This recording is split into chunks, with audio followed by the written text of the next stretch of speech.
स्वागत है दोस्तों आप सभी का आपके अपने यूट्यूब चैनल प्रूफ पर आ जाओ भाई सभी लोग जल्दी से जल्दी आ जाएंगे। सारे लोग एक बार बता देंगे कि आवाज़ हमारी जा रही है आप तक। सारे लोग बताइए जल्दी से, आवाज़ हमारी क्लियरली आप तक पहुंच पा रही है या फिर नहीं। सभी लोग बताएंगे।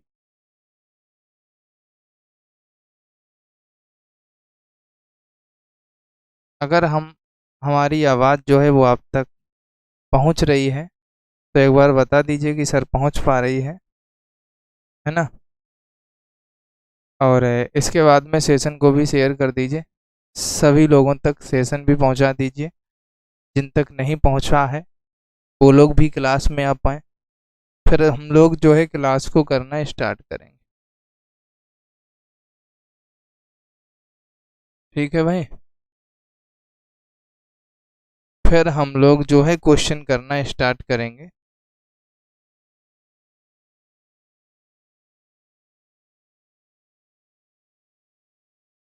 जल्दी से सेशन को शेयर कर दीजिएगा, है ना। बहुत इंपॉर्टेंट क्लास है आपकी, जिसमें हम लोग मैथ पढ़ने वाले हैं सीटेट एग्जाम्स को लेकर के। यहाँ से बहुत ज़्यादा प्रश्न पूछे जाते हैं और मैथ में काफ़ी सारे बच्चों को दिक्कत भी रहता है बहुत ज़्यादा। तो ये दिक्कत ना हो इसलिए आपकी ये क्लास 9 बजे जो है स्टार्ट की गई है। मौसम तो बहुत ज़्यादा ख़राब है, नेटवर्क दिक्कत कर सकता है। ठीक है, तो उस चीज़ को आप सभी लोग मैनेज भी करेंगे अगर थोड़ा बहुत दिक्कत करेगा तो। चलिए दोस्तों, फर्स्ट क्वेश्चन पे चलते हैं। पहला प्रश्न क्या है सारे लोग देखें। बहुत अच्छा सा प्रश्न आपको दिया गया होगा, आप सभी लोग देख सकते हैं। प्रश्न है, किसी वर्ग का परिमाप 20 सेंटीमीटर है। सभी लोग देखिएगा, प्रश्न क्या है। किसी वर्ग का परिमाप 20 सेंटीमीटर है। एक आयत की चौड़ाई इस वर्ग की चौड़ाई के बराबर है और लंबाई इसकी चौड़ाई की दोगुनी है। आयत का क्षेत्रफल वर्ग सेंटीमीटर में क्या होगा। सबसे पहला प्रश्न आपके सामने आ चुका है, सारे लोग आंसर करिएगा।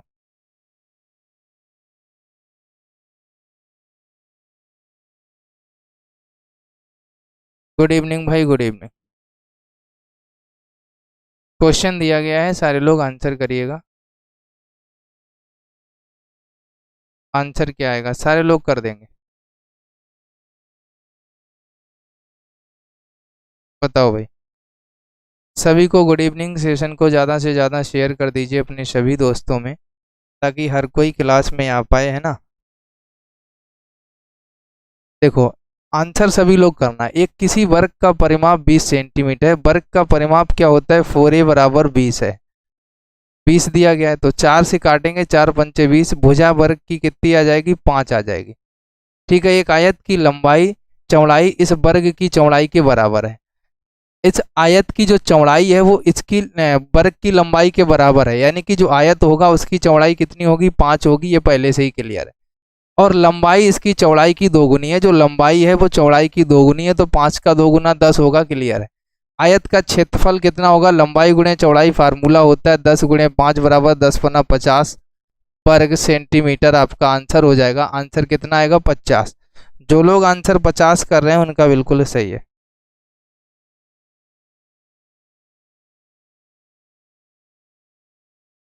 आंसर सभी का आ गया होगा।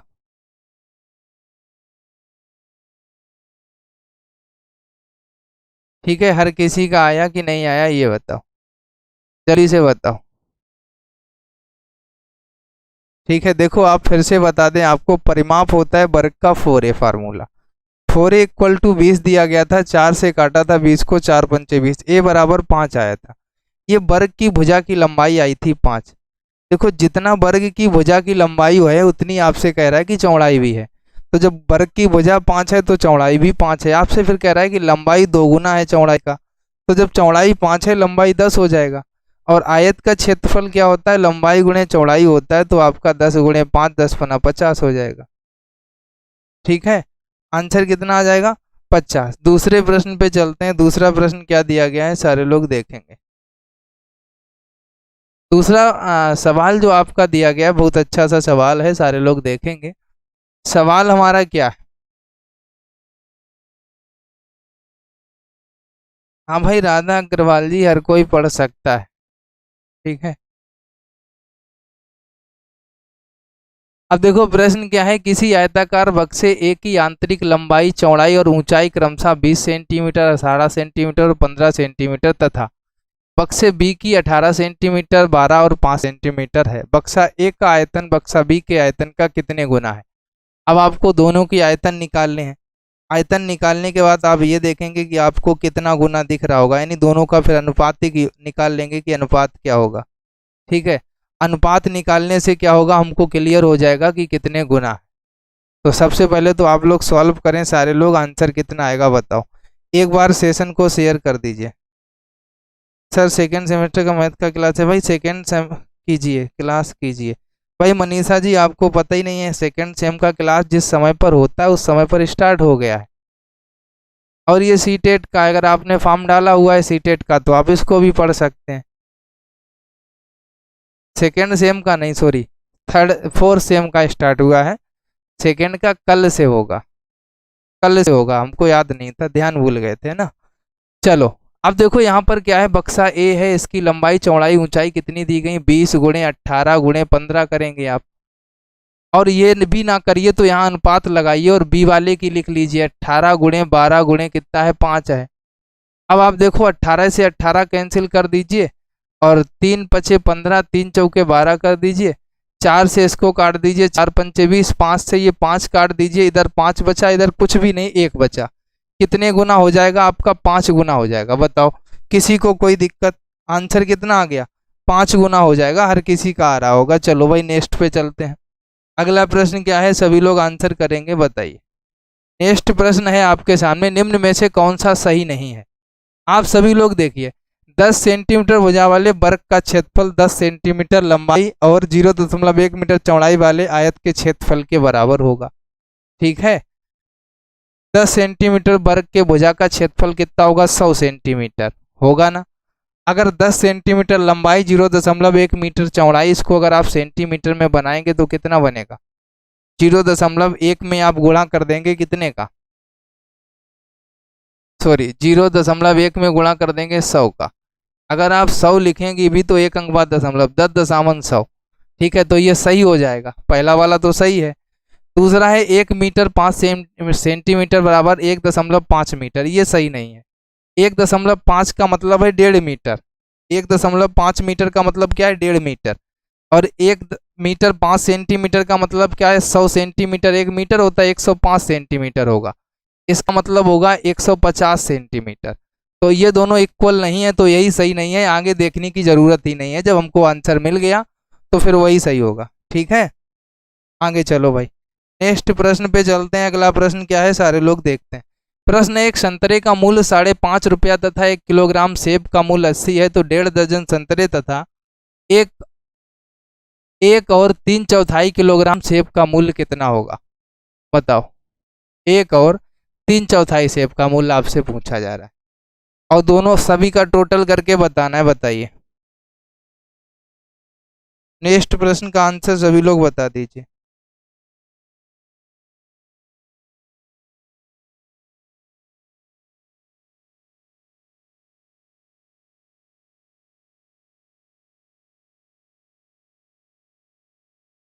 बताओ भाई सभी लोग, आंसर कितना आएगा।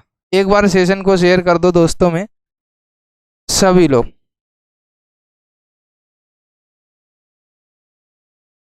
बताइए किसका कितना आ रहा है, अपना अपना आंसर बता दीजिए।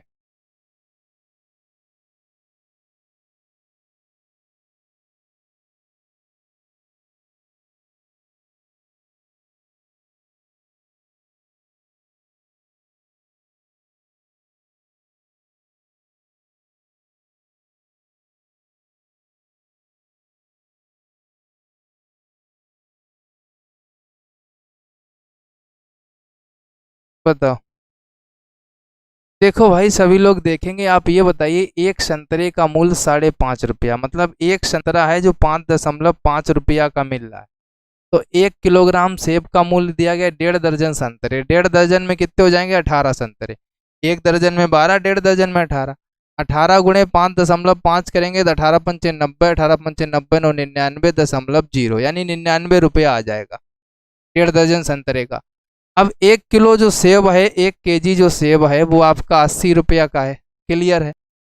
3/4 और आपको सेब निकालना है, कितने का होगा आपको ये बताना है। देखो 3/4 किलोग्राम और निकालना है, कितने का होगा। अब बताओ 1 किलोग्राम आपका 80 का है, 3/4 और निकालना है, तो 3/4 गुणे 80 कर दीजिए, पता चल जाएगा। 4 एकन 4 दूनी 8, यानी कि 20 20 तिया 60 रुपये आइए। अब जोड़ दीजिए 80 60 99, तो कितना 8 6 14 140, यहाँ पर जोड़ दीजिए कितना आएगा 9 9 4 13 1 1 2 239 रुपया। अगर ऑप्शन में है तो वही सही हो जाएगा। बताओ कोई दिक्कत।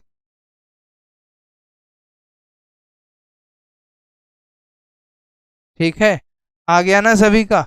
चलो भाई अगले प्रश्न पे चलते हैं।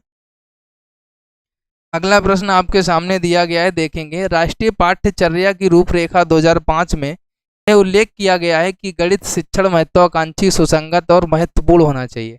यहाँ महत्वाकांक्षी से तात्पर्य निम्नलिखित में से किसकी उपलब्धि से है। गणित के संकीर्ण उद्देश्य यानी लक्ष्यों की, गणित को अन्य विषयों से जोड़ने की, गणित के अनुप्रयोगों की, गणित के उच्च उद्देश्यों की। बताइए, आप लोग बताइए 35 का आप लोग आंसर क्या करेंगे, बताइए।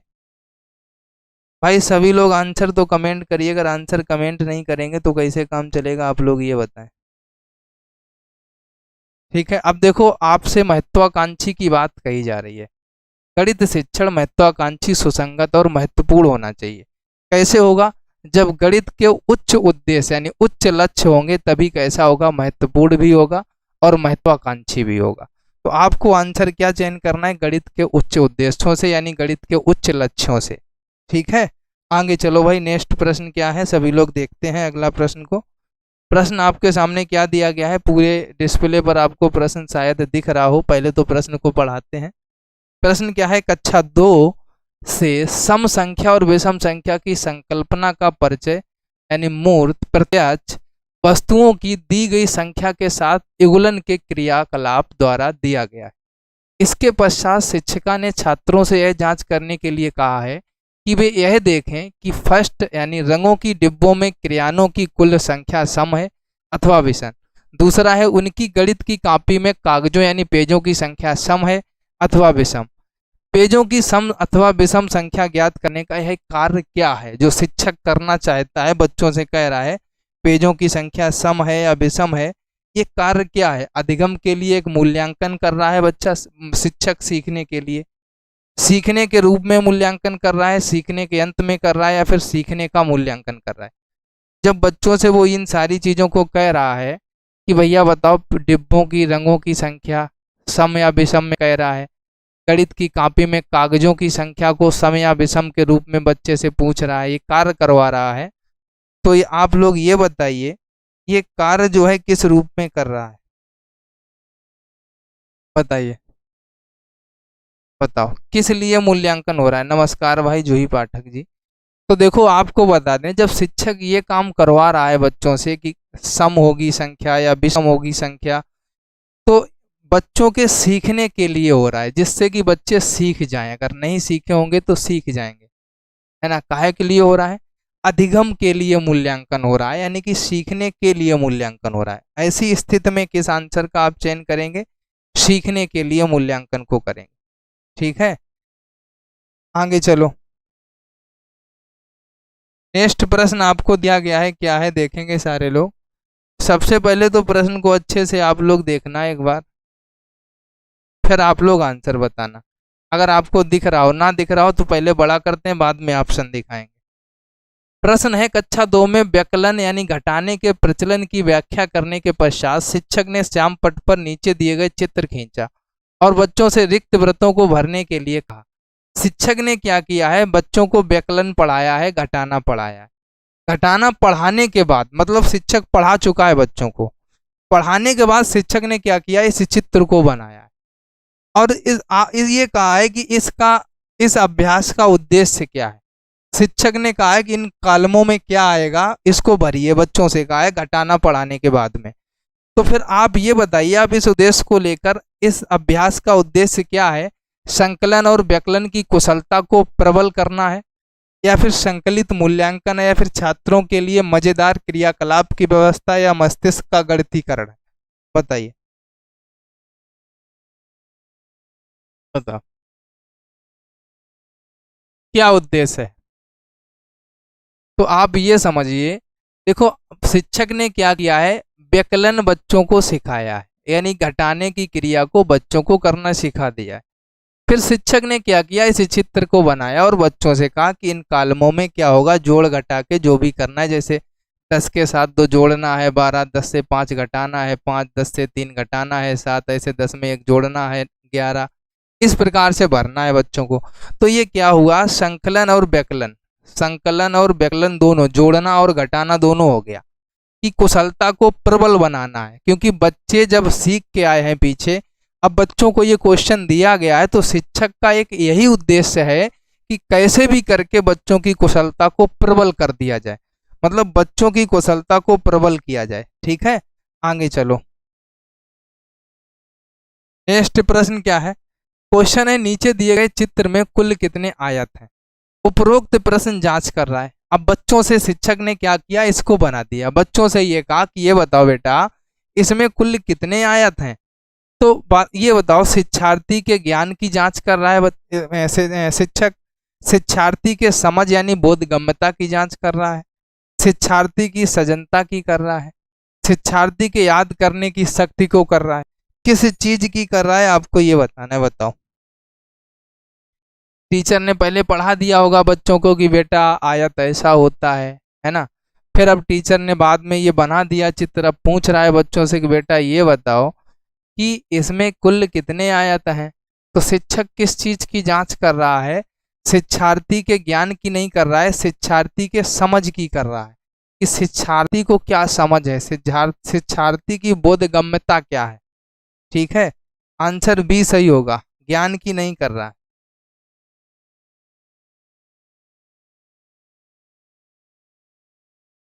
अगला प्रश्न आप लोग देख रहे होंगे, थोड़ा छोटा कर दें, अब आपको दिख रहा होगा शायद। प्रश्न है, नीचे दिए गए कौन सा क्रियाकलाप कक्षा 3 के छात्रों की समस्याओं को हल करने की कुशलता में वृद्धि के लिए है। नंबर 1 है कोई वर्ग पहेली जिसमें सीखे गए सभी मुख्य पदों जैसे सम संख्या, विषम संख्या, भाज्य संख्या, अभाज्य संख्या आदि के संकेत यानी सुराग दिए गए हों। नंबर 2 है कोई सामूहिक परियोजना प्राथमिक कक्षाओं के छात्रों को समान रूप से 4 सदनों स्कूल की सदन प्रणाली में किस प्रकार विभाजित किया जाए ताकि हर सदन में खेल, कला, संस्कृत और शैक्षिक क्रियाकलाप के प्रतिभाशाली छात्र हों। कक्षा में संख्या और प्रचालन विषय पर अंतरा वर्ग पहेली प्रतियोगिता आयोजित करना। कोई कार्य पत्रक जिसमें 4 मूल प्रचालनों पर समस्याएं ज्ञात की गई हों। बताइए, आप बताइए, आप आंसर क्या करना चाहेंगे, आपके अकॉर्डिंग आंसर क्या सही होना चाहिए।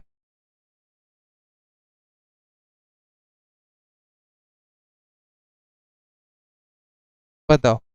तो देखो, नीचे दिए गए कौन सा क्रियाकलाप कक्षा 3 के छात्रों की समस्याओं को हल करने की कुशलता में वृद्धि के लिए है। तो सही आंसर आपका क्या होगा, कोई सामूहिक परियोजना प्राथमिक कक्षाओं के छात्रों को समान रूप से 4 सदनों स्कूलों की सदन प्रणाली में किस प्रकार विभाजित किया जाए ताकि हर सदन में खेल, कला, संस्कृति और शैक्षिक क्रियाकलाप के प्रतिभाशाली छात्र हों। ये आंसर आपका सही होगा कुशलता में वृद्धि के लिए। ठीक है, बी बिल्कुल सही है। चलो अगले प्रश्न पे चलते हैं। अगला प्रश्न क्या है, कक्षा 3 में गुणन की इकाई में अनुमोदित मूल की संकल्पना क्या होती है।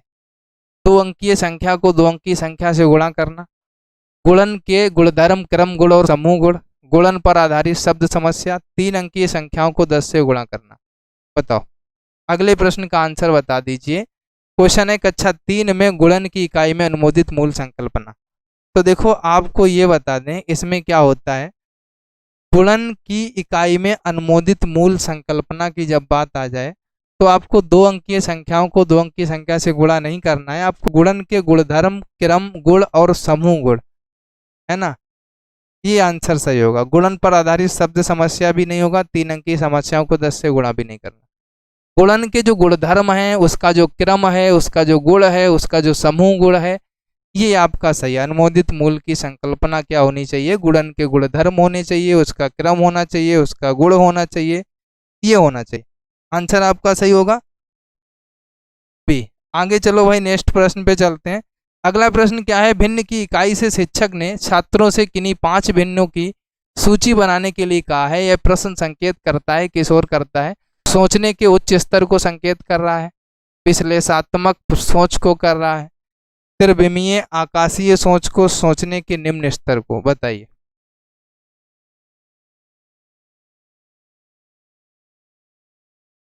अगले प्रश्न का आंसर करो भाई। 41। बताइए आपके हिसाब से क्या होगा। भिन्न की इकाई से शिक्षक ने छात्रों से किन्हीं 5 भिन्नों की सूची बनाने के लिए कहा है। शिक्षक ने कहा है बच्चों से कि बेटा आपको 5 भिन्नों की सूची बनानी है। इससे क्या हो रहा है, सोचने का उच्च स्तर डेवलप हो रहा है, विश्लेषणात्मक सोच को संकेत कर रहा है, त्रिविमीय आकाशीय सोच को कर रहा है, या फिर सोचने के निम्न स्तर को। सूची बनाने का जो प्रश्न है ये क्या संकेत दे रहा है, आपको ये बताना है। नेक्स्ट प्रश्न का सभी लोग बता दीजिए।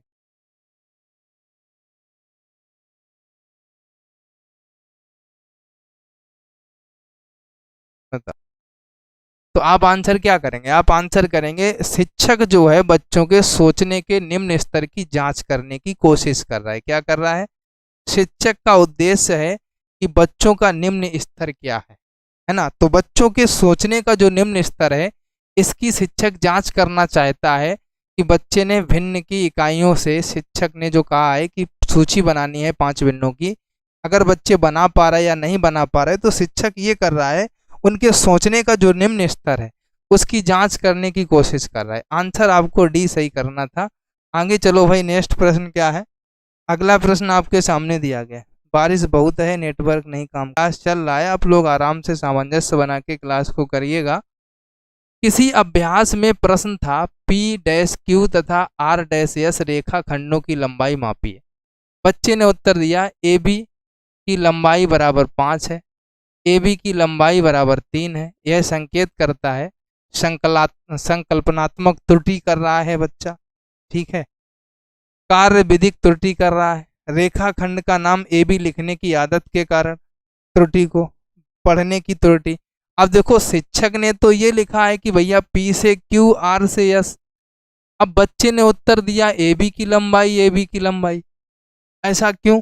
तो आप आंसर क्या करेंगे, रेखाखंड का नाम AB लिखने की आदत के कारण ऐसी त्रुटि हुई है। बच्चे ने क्या किया है, रेखाखंड AB लिखने की जो आदत होती है, जैसे हम लोग भी क्या करते हैं, हम लोग को भी आदत होती है, कभी कभी सवाल में कुछ भी पूछा गया हो हम लोगों से धोखे से AB लिख जाता है। कोण कोई होता है PQR और ABC, ये 2 कोण ज़्यादा विकसित होते हैं, एक PQR एक ABC होते हैं। और पेपर में अगर EFG मिल गया कोण आपको तो ऐसी कभी गलतियां हो जाती हैं। तो बच्चा क्या कर रहा है, बच्चा रेखाखंड का नाम AB लिखने की आदत के कारण त्रुटि को कर रहा है ना। आगे चलो।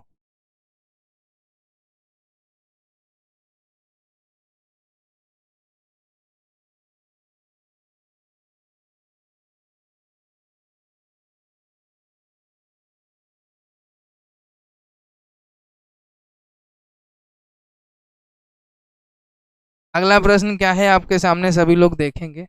शिक्षिका ने कक्षा 5 से समाचार पत्र वितरित करके छात्रों से सबसे बाद के मैच में भारतीय टीम के खिलाड़ियों के क्रिकेट के स्कोर को पढ़ने के लिए कहा। इसके पश्चात उसने छात्रों से इन स्कोरों का दंड ग्राफ खींचने के लिए कहा। यह शिक्षिका क्या प्रयास कर रही है, छात्रों की वास्तविक जीवन और गणितीय संकल्पनाओं के बीच संबंध जानने में सहायता करने में, परियोजना उपगमन द्वारा छात्रों को शिक्षा देने की, कक्षा को आनंदमय एवं अभिव्यक्तिशील बनाने की, छात्रों की तार्किक क्षमता में वृद्धि करने की। तो आंसर आपके अकॉर्डिंग क्या होना चाहिए, 43। बताओ।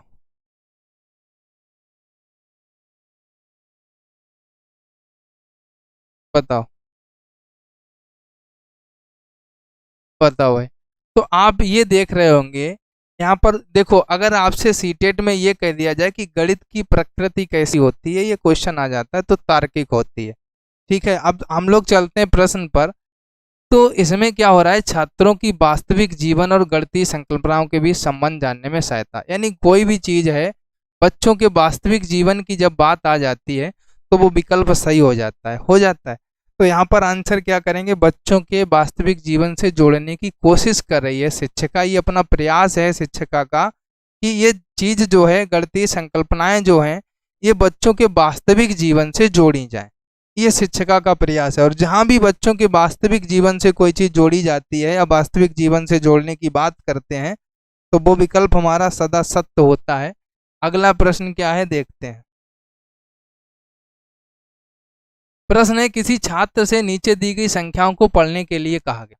जो नीचे ये संख्याएं लिखी हैं 306, 408, 4008, 4010, उसने इन्हें इस प्रकार पढ़ा। 30/6 पहले वाले को कैसे पढ़ा, 30/6 पढ़ा। दूसरे वाले को पढ़ा उसने 40/8, 408 को 40/8 पढ़ा। अगले वाले को 408 पढ़ दिया जो 4008 4008 था। अगले को उसने 4010 पढ़ दिया जो 4010 था। बच्चे ने इस प्रकार से पढ़ा। पढ़ने में त्रुटि का कारण है कि क्या कारण है ये बताना है। छात्रों को गणित की कक्षा अच्छी नहीं लगती और कक्षा उबाऊ है, कष्टदायक है, बच्चों को लग रहा है ऐसा। छात्र ने स्थानीय मान की संकल्पना तो समझ ली है परंतु उसका उपयोग नहीं जाना है। छात्र गणित का अध्ययन करने के लिए उपयुक्त नहीं है। अगला है, छात्र स्थानीय मान की संकल्पना को नहीं समझता है और इसे केवल 2 अंकीय संख्याओं को पढ़ना आसान लगता है। तो आपके हिसाब से 45 का आंसर क्या होगा? तो आप ये बताओ, हमें जो 45 प्रश्न दिया गया है, छात्र ये जो संख्याओं को पढ़ना होता है हम लोग जानते कहाँ से, स्थानीय मान से जानते हैं, क्योंकि स्थानीय मान में ही ये होता है इकाई, दहाई, सैकड़ा, हजार, 10,000, लाख। स्थानीय मान जब निकालते हैं तभी तो इकाई, दहाई, सैकड़ा, हजार, 10,000 इनका मल्टीप्लाई करके निकाला जाता है। तो बच्चे ने क्या किया, अभी स्थानीय मान की संकल्पना को ही नहीं समझा है। बच्चा पहली चीज स्थानीय मान की संकल्पना को नहीं समझता है और इसे केवल 2 अंकीय संख्याओं को ही पढ़ना आसान लगता है। ऐसा कैसे पता चला? ऐसे हमें पता चला कि उसने 306 को 30/6 पढ़ा, 408 को 40/8 पढ़ा, यानी वो 2 अंकों की संख्याओं को पढ़ लेता है। 4008 को उसने 408 पढ़ा, 4010 इसको पढ़ दिया उसने, यानी 2 अंकों की संख्याओं को वो पढ़ पा रहा है। यानी कि स्थानीय मान की संकल्पना को नहीं जानता है लेकिन 2 अंकों की संख्याओं को वो पढ़ लेता है। तो इसलिए आंसर आप क्या करेंगे, डी सही करेंगे। ठीक है, राधे राधे भाई, राधे राधे। अगला प्रश्न क्या है, सभी लोग देखेंगे। 46 है, कक्षा 4 के लिए समय के मूल्यांकन का प्रचालन होगा या होंगे? केवल सदृश घड़ी पर समय पढ़ना। आपके सामने 46 नंबर प्रश्न दिया गया। अब देखो, पहले तो यहाँ केवल लग गया, ये तो गलत ही हो जाएगा। केवल अंकीय घड़ी लग गया, ये भी गलत हो जाएगा। केवल अंकीय घड़ी पर समय पढ़ना गलत हो जाएगा। अब तीनों में केवल लगा, पहले ही गलत। सही क्या है, अंकीय घड़ी और सदृश घड़ी पर समय पढ़ना, आधा घंटा अधिक चौथाई घंटा अधिक चौथाई घंटा का कम, एएम और पीएम की संकल्पना, मिनट और सेकंड में संबंध, ये सारी चीजें, ये सही है। अब आपको हम पहले भी बता चुके हैं, अगर आपको कहीं केवल मिल जाए, अगर आपको कहीं ही मिल जाए, अगर आपको कहीं सीमित शब्द मिल जाए, है ना, तो आप क्या करते हैं, ये आंसर गलत हो जाता है, आंसर सही ही नहीं होता है। ठीक है, तो यहीं से ये गलत कर दीजिए आप आराम से। अगला सवाल क्या है, आप सभी लोग देखेंगे। सवाल है, राष्ट्रीय पाठ्यचर्या की रूपरेखा 2005 में उल्लिखित गणित की लंबी आकृति संकेत करती है। तो 2005 जो है एनसीएफ हमने आपको पढ़ाया हुआ है और आप लोगों ने पढ़ा भी होगा।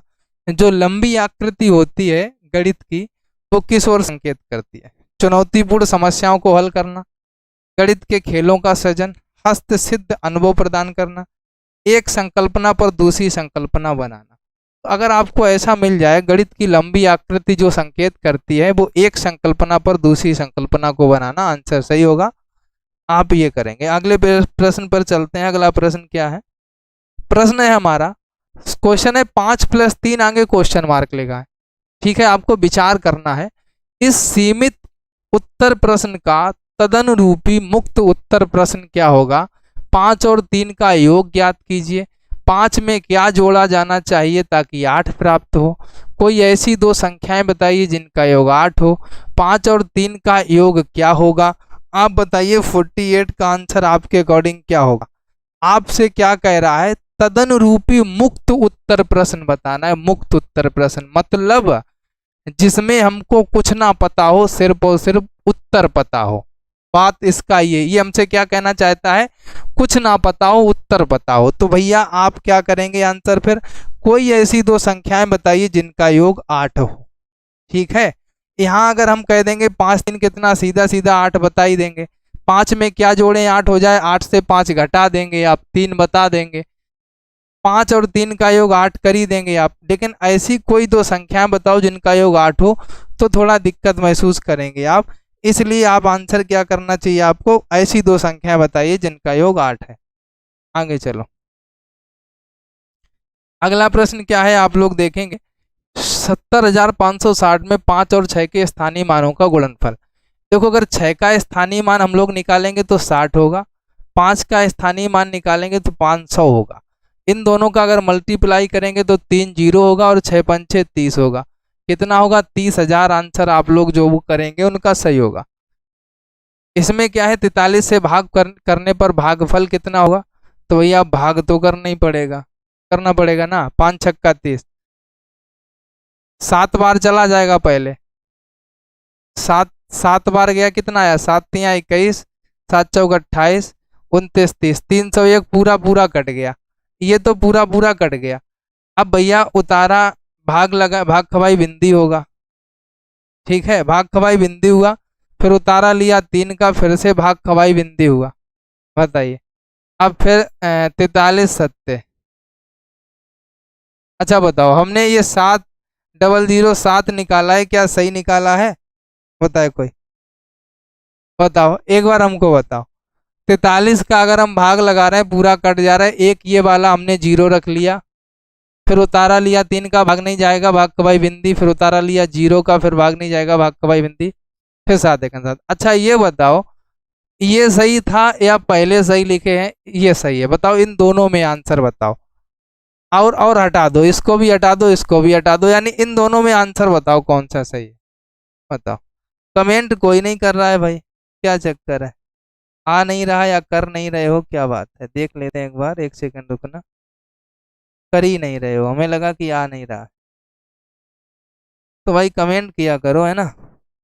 तो आंसर कौन सा सही होगा, ये वाला सही होगा, 7,007। चलो कोई बात नहीं है, फिर से हम आपको बताते हैं अगर आप ना जान पा रहे हो। देखो हमने क्या किया, यहाँ भाग लेके कहाँ पे दिखाएं, यहाँ पे दिखाएं। 43 का भाग देना है 30,0,301, इतने में देना है। तो हमने कितनी बार गया, 7 बार गया, 301 आ गया था, कुछ भी नहीं बचा, उतारा ये जीरो का आया था। अब हमने यहाँ पे ये भी 0 1 लगाया, उतारा लिया 3 का, तब भी एक जीरो लगाया, भाग नहीं गया। उतारा लिया इसका, जीरो का भी ले गया था, उतारा लिया 1 का, तब भी भाग नहीं गया, फिर 1 लिखा। अब चला जाएगा 43 सत्ते, फिर से 43 301, तब आपका आएगा इस प्रकार से 70,007। ठीक है, आगे चलो भाई। अगला है गुणनफल 3001 गुणे 101 में से क्या घटाया जाए जिससे कि इतना प्राप्त हो जाए। अब सबसे पहले तो आप गुणा ही करिए, फिर आप घटाइए। ठीक है, तो गुणा करिए भैया, कितना आएगा, 101 का इसमें गुणा करेंगे, 1 आएगा, हासिल लगा 10 होगा, तो पूरा 10 हो जाएगा, 101 का 101 ही। 3 एकन 3 0, 3 एकन 3, इतना आ गया।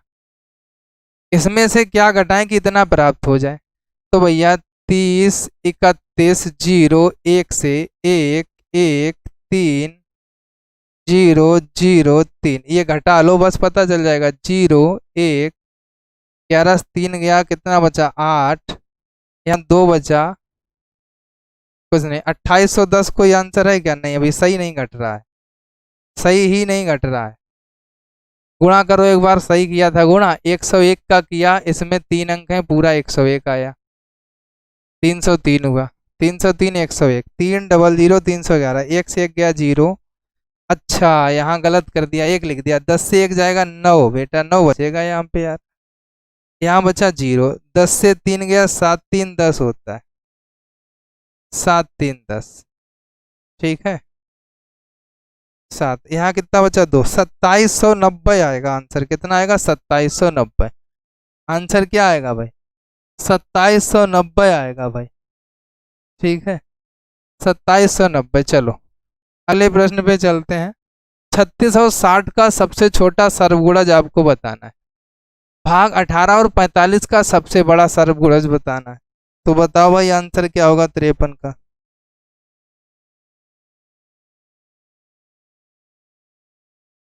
बताओ भाई। आप बताओ ऐसी संख्या बताओ जिसमें 36 और 60 दोनों का भाग। अब 60 दूना 120 में 36 का जाएगा नहीं। 6×3 = 18, फिर 180 में 36 का चला जाएगा, 30 पे 15, 6×5 = 30। तो ये तो 180 हो गया। फिर ये लगाए भाग का चिन्ह यानी बटे कर लो। 18 और 45 का सर्वगुणज बताना है। ऐसा गुणज बताओ जिससे 18 भी कट जाए और 45 भी कट जाए। सबसे बड़ा वो भी बताना है। तो देखो 15×3 = 45, लेकिन 18 नहीं कटता है। 15 से नीचे चलो, 9 से कटेगा फिर 45। 9×45, 9×2 = 18 कट जाता है। यानी 9 का भाग लगा देंगे, काटेंगे 20। तो आंसर कितना आएगा? 20 आ जाएगा। ठीक है। 10 दहाई प्लस 11 सैकड़ा प्लस 12 इकाई बराबर कितना होगा? बड़ा समस्या है। अब पहले इसको बताओ। इसको तो हर कोई बता ही सकता है। हाँ, नेटवर्क इशू हो रहा है आज, पता नहीं क्यों बहुत ज्यादा। बताओ।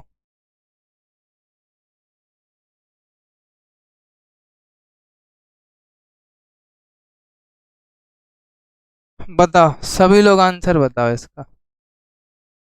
बताओ, बड़ा समस्या वाला सवाल होगा आपके लिए। आंसर बताओ कितना बताएंगे। बहुत सिंपल है। देखो, अगर आप ना लगा पाए तो जरा समझे।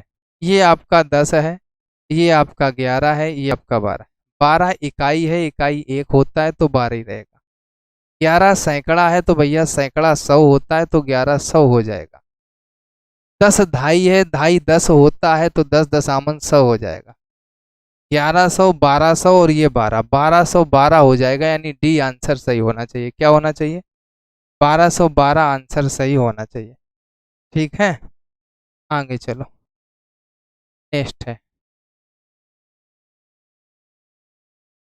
चलो, नेटवर्क इशू है बहुत ज़्यादा, यहीं तक रखो। ठीक है, आज की क्लास इतना ही रखो। 5 सवाल बचे, 5 नहीं करेंगे, कल ही करेंगे, क्योंकि नेटवर्क बहुत ज़्यादा इशू हो रहा है और बादल है ना, इसलिए 5 क्वेश्चन बचे हैं, उनको कल दूसरे क्लास में एडजस्ट कर लेंगे। ठीक है, कल के दूसरे क्लास में एडजस्ट कर लेंगे, क्योंकि नेटवर्क इशू है ना।